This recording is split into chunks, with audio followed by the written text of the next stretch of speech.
You see here, where the bezel meets the electronics cover plate, a consistent 1mm part line all the way around. And here, where the screen meets the bezel, hardly any separation of the bezel and viewable screen. The craftsmanship of their manufacturing is on a different level. We only bother to use this level of detail when the application in question requires it. Most of our manufacturing is nowhere this precise. I examined the sample data screen, which has been submitted for approval. It has been built to support GLQ standard interfaces. It is nearly 3 billips across, just a little wider than the span of my arms, and almost impossibly thin.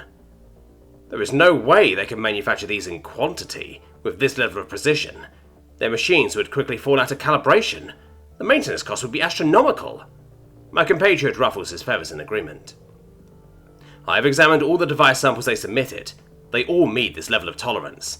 I'm sure they selected the most impressive units for inspection.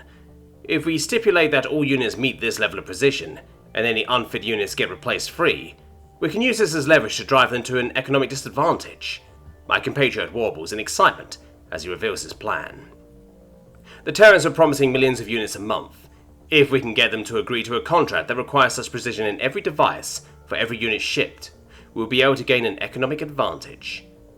Since they had entered into the GLQ, they had caused us nothing but trouble. First, the news of the birth of our new emperor was usurped by the announcement of their discovery. They had soured dozens of trade deals, as other species decided to wait and see what these hairless apes could bring to the negotiating tables. Due to the proximity of our territories, even more trade was disrupted by the redrawing of trade routes, not to mention the transport tax they could now leverage on any cargo shipped through their space. My compatriots and I carefully crafted our report to emphasize the outrageous level of quality in these, supposedly consumer-grade products. A well-timed comm chat with my superior would ensure that such an idea was, at the least, relayed up the chain of command.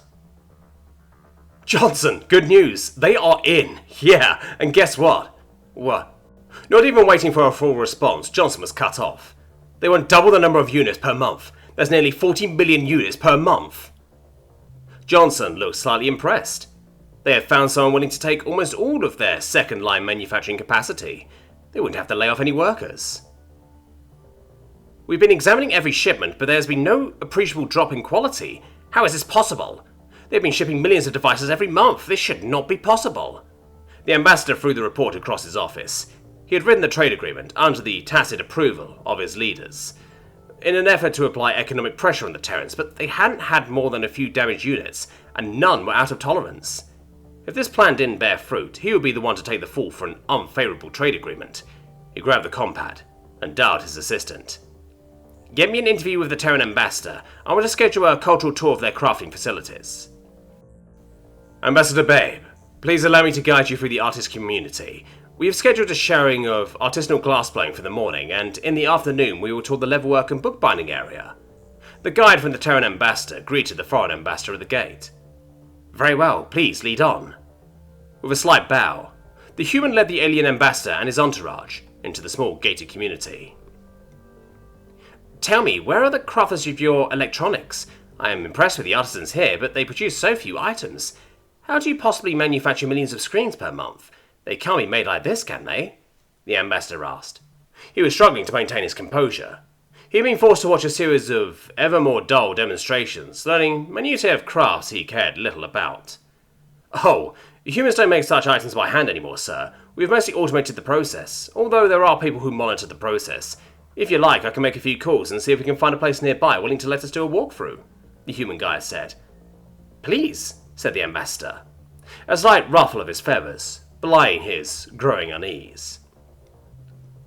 From there, the sub-assemblies are fed into the collector of the final assembler. There, all the parts are put together and then sealed in the frame. Completed units get packed and shipped all over the spiral arm. The human was wearing safety equipment and speaking loudly to be heard over the din from the machine, shooting parts everywhere, and ejecting complete compads faster than the ambassador could follow. How often do you run the machines? The ambassador asked, shouting to be heard. His own ill-fitting safety equipment held in place by hand. We have a 99% duty cycle. Shut it down once an annum for maintenance and upkeep. Our machine will break down once every couple of annums and we lose half a day, but otherwise we keep the lights on and the machine's running, the man responded. He'd been prided at the efficiency of his operation, and the ambassador hated him for it. If what the human said was true, the ambassador was doomed. He would be blamed for the terrible trade deal, and his career would be over. "What is it now?" the former ambassador asked.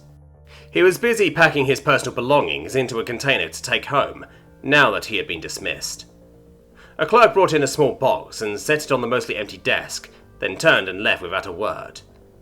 Upon opening the box, a letter popped up. It read, "Dear Ambassador, we heard about your unfortunate situation and we regret that your visit to our community was the last official task you undertook. Please find enclosed a hand-blown glass goblet and hand-bound leather journal, both of which were made while you watched. The tiny imperfections of each show the handcrafting and care that went into their making. We wish you the best. The members of the MZ Artisans Commune."